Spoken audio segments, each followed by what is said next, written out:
Rockhounders. On part 2 of this series, we're going to look at what we do after we've identified a piece of property that we think is suitable for rockhounding.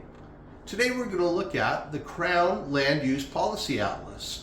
This is going to let us know whether or not we're on private property or it's public land, and we are able to go and have a look at what's there. As I mentioned before, there are several steps though. Just because it is public property doesn't mean necessarily that we can go there. In our next video, we're going to look at another step that is important that we take. But today, let's have a look at the Crown Land Use Policy Atlas and see how we can use it. We all know the Rockhounders are a little bit territorial when it comes to our favorite spots. So today we're going to pick my claim, and we'll pick another place like Tory Hill, and we'll use those spots to demonstrate the Crown Land Use Policy Atlas. So let's zoom in on my claim. As I mentioned in the MNDAT episode, one of the vital pieces of information that we get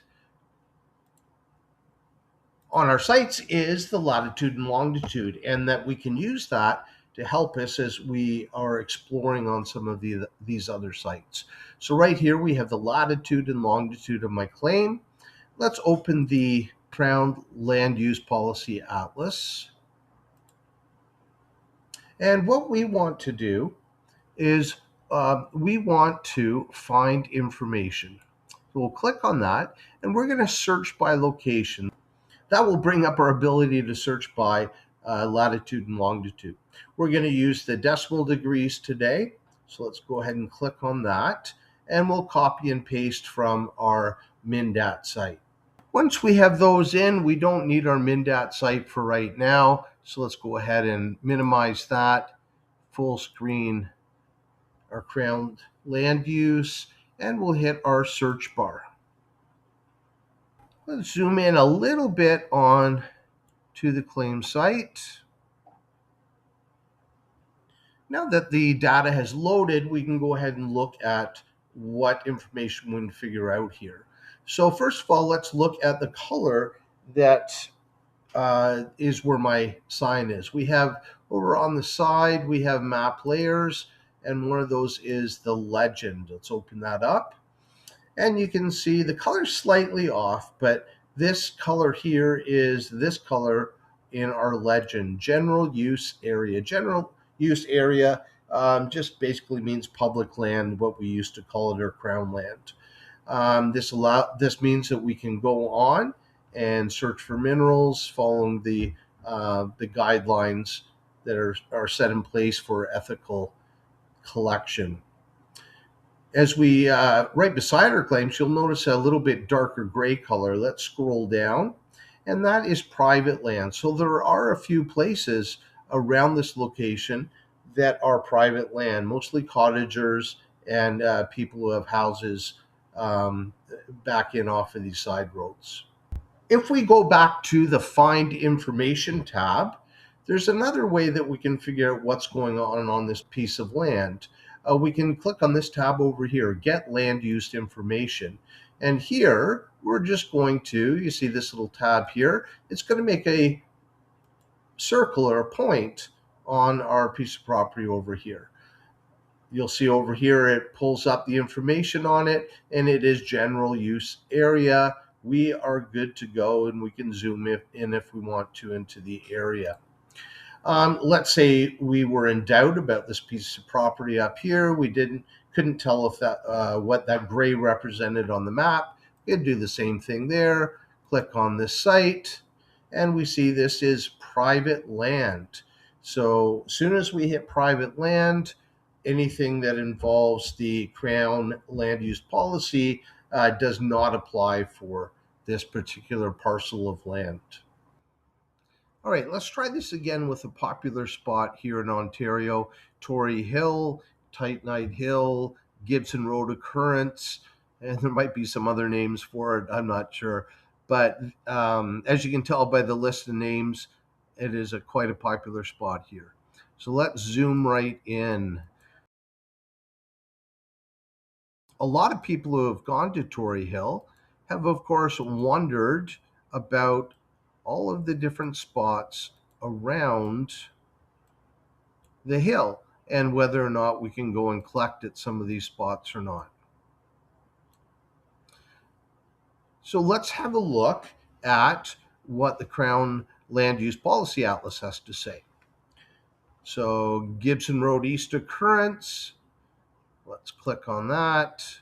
And as I mentioned before, if we scroll down, we'll get the latitude and longitude right here. Open the Crown Land Use Policy Atlas. I find it really helpful having them in split screen. Accept it. And again, we want to find information. Click on that tab, and we want to search by location. We're going to go to the decimal coordinates. I choose that one just because I find it a little bit easier to copy and paste.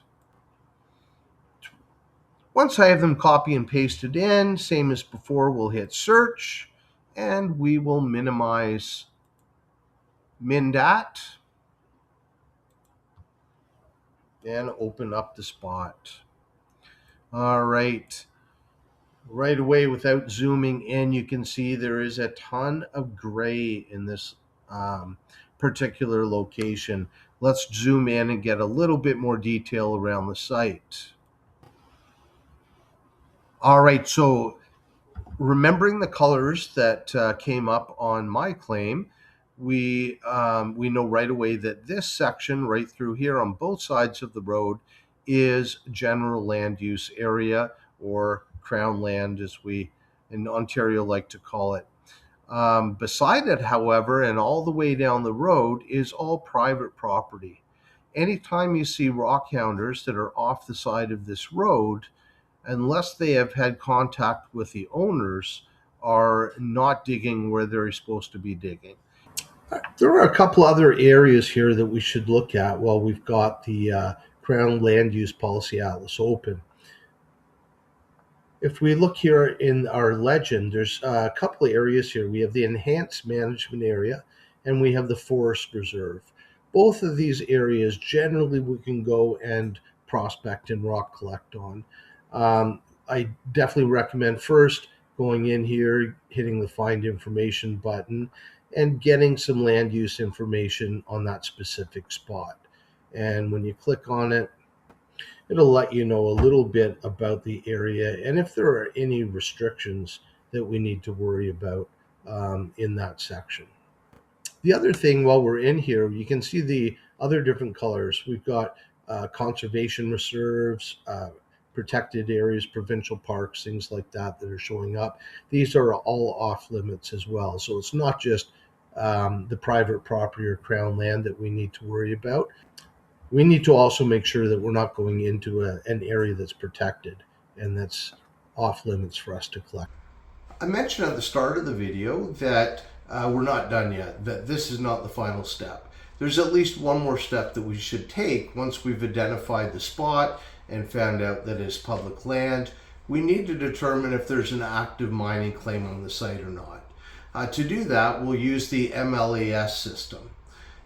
This is a system I wish I knew about a long time ago. I made the mistake early in my rockhounding career, so to speak, of just finding out whether it is public land and going and having an explore and seeing what I could find.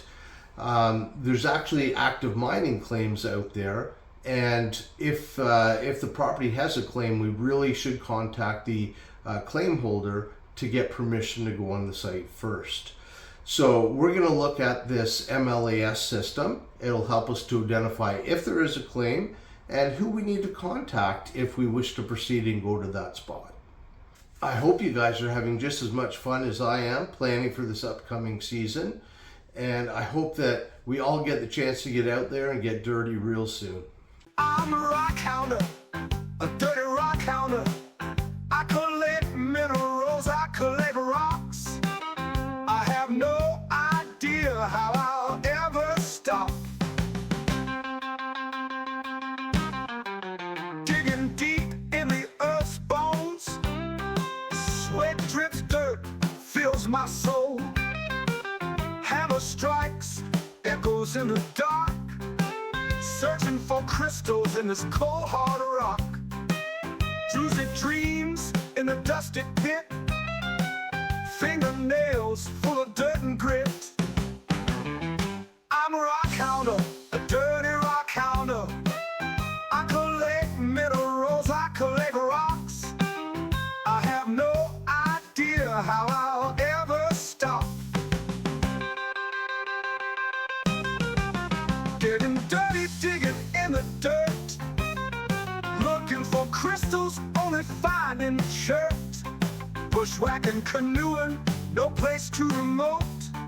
Found a nice pocket on the side of a slope. Dirty and tired with a bucket full of rocks. Nowhere to put them, but I'll never stop.